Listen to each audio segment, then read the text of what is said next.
ನೋಡ್ರಿ, ತುಂಬ ಸೂಪರ್ ಆಗಿರುತ್ತೆ, ತುಂಬ ರುಚಿ. ಹಾಯ್ ಹಲೋ ನಮಸ್ಕಾರ, welcome back to Gubbi cooking and vlog ಚಾನಲ್ಗೆ ತಮಗೆಲ್ಲರಿಗೂ ನಮಸ್ಕಾರ. ಸೊ ಇವತ್ತಿನ ರೆಸಿಪಿ ಬಂದುಬಿಟ್ಟು ಸಿಂಪಲ್ ಆ್ಯಂಡ್ ಕ್ವಿಕ್ಕಾಗಿ ತೊಗರಿಬೇಳೆ ದಾಲು. ಸಿಂಪಲ್ ಆ್ಯಂಡ್ ಕ್ವಿಕ್, ಅನ್ನ ರೊಟ್ಟಿ ಚಪಾತಿ ಜೊತೆ ಹಚ್ಕೊಂಡು ತಿಂದರೆ ಏನು ಸೂಪರ್ ಅಂತೀರಾ. ಸೊ ಇವತ್ತು ಹೇಗೆ ಮಾಡೋದು ಇದನ್ನು ಅಂಥೇಳಿ ನಾನು ಕ್ವಿಕ್ಕಾಗಿ ಹೇಳ್ತೀನಿ. ಸೊ ಪೂರ್ತಿ ವಿಡಿಯೋ ನೋಡಿದರೆ ನಿಮ್ಗೆ ಗೊತ್ತಾಗುತ್ತೆ. ಸೊ ವಿಡಿಯೋನ ಸ್ಕಿಪ್ ಮಾಡಬೇಡ್ರಿ, ಅಂದರೆ ನಿಮ್ಗೆ ತಿಳಿಯುತ್ತೆ. ಸೊ ಇವಾಗ ಮೊದಲಿಗೆ ನಾನು ನೀರು ಕುದಿಲಿಕ್ಕೆ ಇಟ್ಟಿದ್ದೀನಿ. ಅದಕ್ಕೆ 1 ಕಪ್ಪು ತೊಗರಿಬೇಳೆ ತೊಗೊಂಡು ಮನೆಯಲ್ಲೇ ಬೆಳೆಯೋದು ಇವನು ಹೊಲದಲ್ಲಿ. ಸೊ ಇವಾಗ ನೋಡಿರಿ ಕುದಿಲಿಕ್ಕೆ ಇಟ್ಟಿದ್ದೀನಿ. ಇವಾಗ ಸ್ವಲ್ಪ ಅರಿಶಿನ ಹಾಕಿ ಕುದಿಲಿಕ್ಕೆ ಇಟ್ಟಿದ್ದೀನಿ. ಕುದ್ದಿದೆ ನೋಡಿದ್ರಲ್ಲ ಆವಾಗಲೇ. ಈಗ ಒಂದು ದೊಡ್ಡ ಬೆಳ್ಳುಳ್ಳಿ ಕುಟ್ಟಿ ಜಜ್ಕೊಂಡಿದ್ದೀನಿ. ಇವಾಗ ಒಂದು ಪಾತ್ರೆ ಇಟ್ಟು ಅದಕ್ಕೆ ಎಣ್ಣೆ ಹಾಕಿ ಬೇಕಾದಷ್ಟು ಎಣ್ಣೆ ಹಾಕ್ಕೊಂಡು ಇದಕ್ಕೆ ಏನು ಹಾಕಬೇಕಪ್ಪ ಅಂದರೆ ಸ್ವಲ್ಪ ಜೀರಿಗೆ, ಒಂದು ಸ್ವಲ್ಪ ಸಾಸಿವೆ, ಆಮೇಲೆ ಇಂಗು ಹಾಕಿ ಕೈ ಆಡಿಸ್ಕೋಬೇಕು.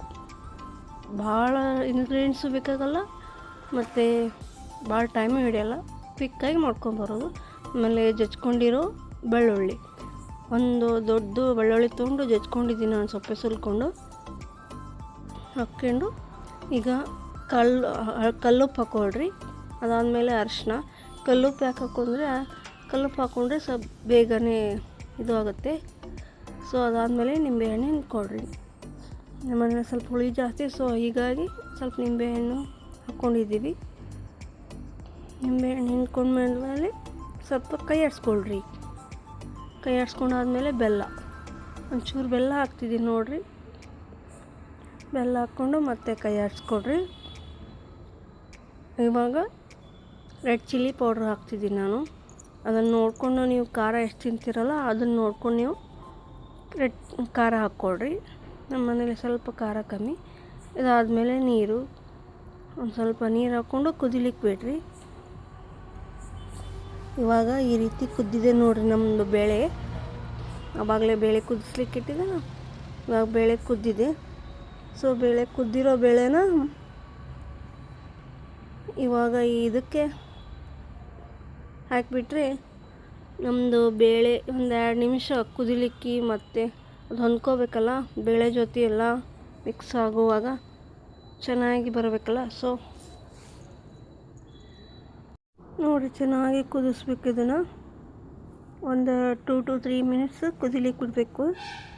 ಹಾಗೆ ಕೈ ಆಡಿಸ್ಕೊತಿರ್ಬೇಕು, ಇಲ್ಲಾಂದರೆ ಕೆಳಗಡೆ ಹತ್ಕೊಂಡ್ಬಿಡುತ್ತೆ ಅದು. ಸೊ ಇದು ಏನಪ್ಪ, ಏನಕ್ಕೆ ಏನೇನು ಹಚ್ಕೊಂಡು ತಿನ್ಬೋದು ಇದ್ರ ಜೊತೆ ಅಂದರೆ ರೊಟ್ಟಿ ಚಪಾತಿ, ಹಾಗೆ ಬಿಸಿ ಅನ್ನ, ತುಪ್ಪ ಮೇಲ್ಗಡೆ ಇದು ದಾಲು ಹಾಕ್ಕೊಂಡು ಉಪ್ಪಿನಕಾಯಿ ಜೊತೆ, ಮಾವಿನಕಾಯಿ ಉಪ್ಪಿನಕಾಯಿ ಜೊತೆ ಹಚ್ಕೊಂಡು ತಿಂತಿದ್ರೆ ಸ್ವರ್ಗನೇ ಬೇಡ ನೋಡ್ರಿ, ಆ ರೀತಿ ಇರುತ್ತೆ, ತುಂಬ ರುಚಿಯಾಗಿರುತ್ತೆ. ಸೊ ಇವಾಗ ಮೇಲ್ಗಡೆ ಕೊತ್ತಂಬರಿ ಉದುರಿಸೋಣ. ಕೊತ್ತಂಬರಿ ಹಾಕಿ ಮತ್ತೊಂದು ನಿಮಿಷ ಬಿಟ್ಟು ನೋಡಿರಿ. ಇವಾಗ ಬಿಸಿ ಬಿಸಿ ಅನ್ನ ಮಾಡಿದೆ ಮನೆಯಲ್ಲೇ.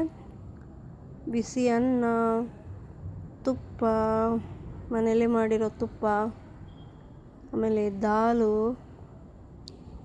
ಹಾಕ್ಕೊಂಡು ಬಾಜು ಇನ್ಸ್ಟಂಟ್ ಮಾವಿನಕಾಯಿ ಉಪ್ಪಿನಕಾಯಿ ಮಾಡಿದೆ, ಹಾಕ್ಕೊಂಡು ತಿಂತಿದ್ರು.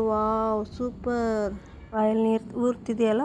ಆಗ್ತಿರೋ ವಿಡಿಯೋ ಇಷ್ಟ ಆಗ್ತಿದ್ರೆ ಒಂದು ಲೈಕ್ ಮಾಡಿ, ಶೇರ್ ಮಾಡಿ, ಸಬ್ಸ್ಕ್ರೈಬ್ ಆಗಿ, ಪಕ್ಕದಲ್ಲಿರೋ ಬೆಲ್ ಐಕಾನ್ ಕ್ಲಿಕ್ ಮಾಡಿ. Thanks for watching. ಬಾಯ್.